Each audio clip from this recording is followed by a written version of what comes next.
वैभवी या मोर्चामध्ये आहे. वैभवीशी बोलूया. काय सांगशील, आज 2 आरोपी अटक केलेले आहेत, काय मागणी करशील? मागणी एकच आहे की जो कोणी आरोपी असेल किंवा त्यांना मदत करणारे जे लोक असतील त्यांना कठोरात कठोर शिक्षाही झाली पाहिजे आणि माझ्या वडिलांना तसंच आपल्या सर्वांना न्याय हा मिळालाच पाहिजे. आरोपी अद्याप अटक होणं बाकी आहे. त्यांना पण ते लवकरात लवकर त्यांच्या प्रक्रियेने त्यांची कामे चालू आहेत त्या पद्धतीने ते त्यांना पण अटक करतील. आवाहन केलं होतं त्या पद्धतीने मोठ्या प्रमाणात जनसागर या मोर्चामध्ये सहभागी झाले, काय सांगा? एकच की मागील मोर्चामध्ये जसे मोठ्या संख्येने लोक सहभागी झाले, या पण मोर्चामध्ये लोकसहभाग खूप संख्येने आहे असं दिसतोय आणि तो कायम राहिला पाहिजे. आमच्या कुटुंबाला न्याय मिळूच तर नाही तर आमच्या पुढील वाटचालीसाठी सुद्धा तुमच्या सर्वांची गरज आहे. संतोष देशमुख यांचा मुलगा सुद्धा या मोर्चामध्ये सहभाग झाला पाहिजे. त्यांचे बंधू धनंजय देशमुख आपल्यासोबत आहेत, त्यांच्याशी बोलणार आहोत.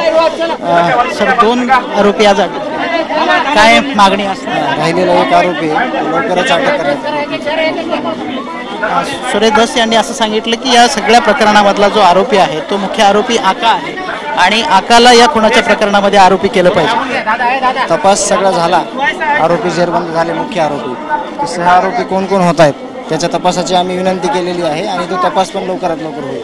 मनोज जरांगे पाटलांनी असं म्हटलंय की या सगळ्या आरोपीची जे खुनातले आरोपी असतील किंवा मग ते खंडणी प्रकरणातले आरोपी असतील यांची नार्को टेस्ट झाली पाहिजे, म्हणजे जेणेकरून मास्टरमाइंड सापडले झालीच पाहिजे, त्याच्याशिवाय सगळं कळणारच नाही. या व्यतिरिक्त आपण एक पत्र सुद्धा काल लिहिलं होतं. एका CID कडे आपण गेला असताना तिथल्या एका सरपंचाने आपल्याला धमकवल्याचा आपण आरोप केला होता. आपण कुठल्याही ऑफिसला गेलो तर आपली जी वागण्याची पद्धत आहे ती व्यवस्थित पाहिजे, ती त्याची नव्हती.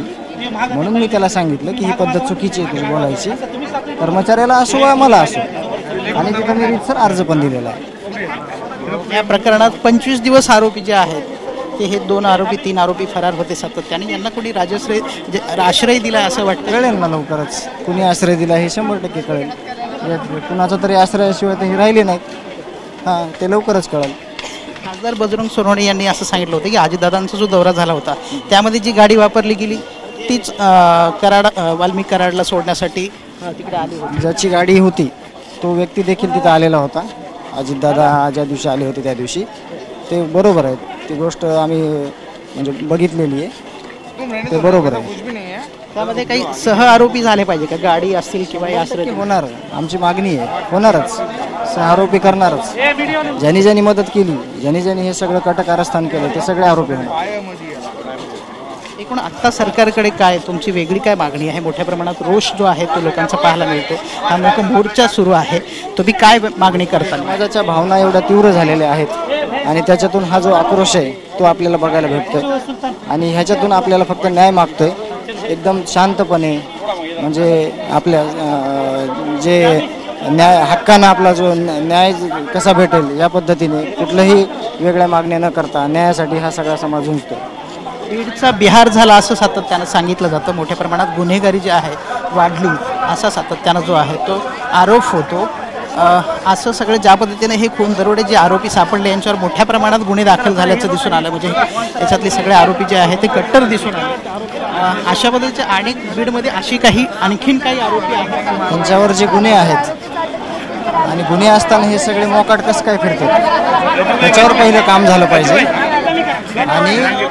आणि जर जाती त्यावेळेस हे सगळ्या गोष्टी झाल्या तर गंभीर गुन्हे होणार नाहीत. जाती त्यावेळेस कारवाई होत गेल्या तर नक्कीच पुढचे गुन्हे होणार नाहीत. बाकी सगळी मोकाट जे आरोपी फिरत आहेत, जे उघड गुन्हेगारी करतात, त्यांना ही अटक झाली पाहिजे, कारवाई झाली पाहिजे. जे उघड गुन्हेगार झाली पाहिजे, सगळ्यांवर कारवाई झाली पाहिजे. एकूणच गुंडगिरी मोठ्या प्रमाणात बीडमध्ये वाढली आणि जी काही इतर जी सगळी आरोपी आहेत त्यांना सुद्धा कुठेतरी त्यांच्यावर कारवाई झाली पाहिजे. मागणी जी आहे ते संतोष देशमुख यांचे बंधू धनंजय देशमुख यांनी कठोरात कठोर जे आहे ते शिक्षा झाली पाहिजे आणि यांची चौकशी करून यांना फाशीची शिक्षा सुद्धा मिळावी अशी सातत्यानं मागणी होते.